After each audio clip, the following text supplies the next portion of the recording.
Di sebuah desa kecil yang dikelilingi hutan lebat, hiduplah seorang lelaki bernama Pak Jarwo.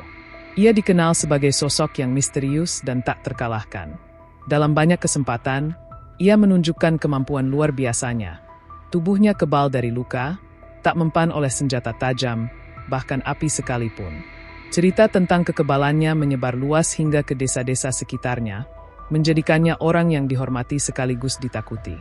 Pak Jarwo mendapatkan ilmu kebalnya dari seorang guru tua di gunung yang terkenal sebagai Pertapa Sakti.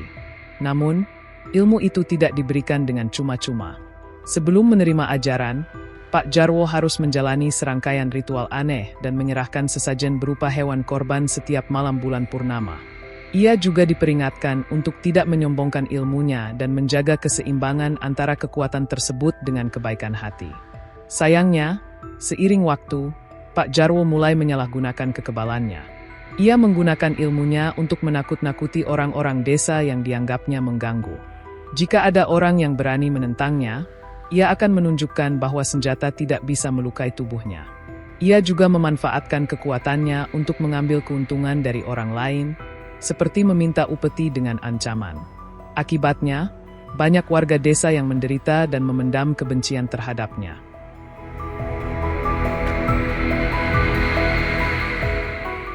Suatu malam, di usia senja, Pak Jarwo tiba-tiba jatuh sakit. Tubuhnya yang selama ini kuat dan kebal mulai melemah. Ia mengira penyakitnya hanya sementara, tetapi rasa sakit itu semakin parah dari hari ke hari. Anehnya, tidak ada tabib yang mampu mengobatinya. Bahkan, tubuhnya yang kebal tidak menunjukkan tanda-tanda pemulihan. Pada suatu malam yang sunyi, Pak Jarwo meninggal dunia dengan mata terbuka, seolah menatap sesuatu yang menyeramkan. Namun, kematiannya bukanlah akhir dari misteri. Ketika warga desa mencoba menguburkannya, kejadian aneh mulai terjadi. Saat jenazah Pak Jarwo dimasukkan ke liang lahat, tanah di kuburan mendadak mengeras seperti batu. Tidak peduli seberapa kuat mereka menggali, tanah itu tetap tak bisa ditembus. Seorang warga mengusulkan untuk membakar jenazahnya. Namun, api yang dinyalakan mati begitu saja setiap kali menyentuh tubuh Pak Jarwo. Mereka mencoba menggunakan kayu yang lebih kering, minyak yang lebih banyak, tetapi api tetap tidak mau menyala. Orang-orang mulai ketakutan, mengira ini adalah kutukan akibat ilmu kebal yang dimilikinya.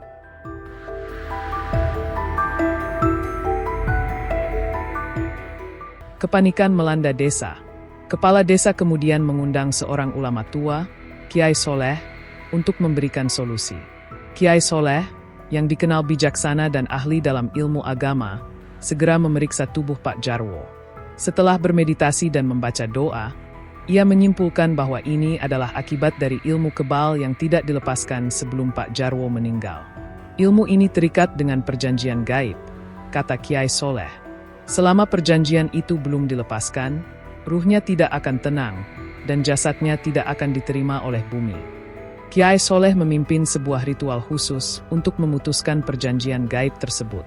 Ia meminta semua warga desa untuk ikut berdoa, memohon ampunan kepada Allah atas segala dosa yang mungkin telah dilakukan oleh Pak Jarwo.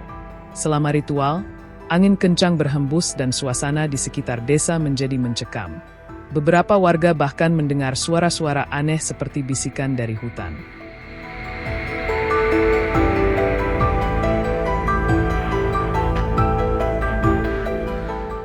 Setelah ritual yang panjang, Kiai Soleh meminta warga mencoba menguburkan jenazah Pak Jarwo sekali lagi. Kali ini, tanah yang sebelumnya keras perlahan melunak. Jenazahnya akhirnya bisa dimakamkan dengan cara yang layak.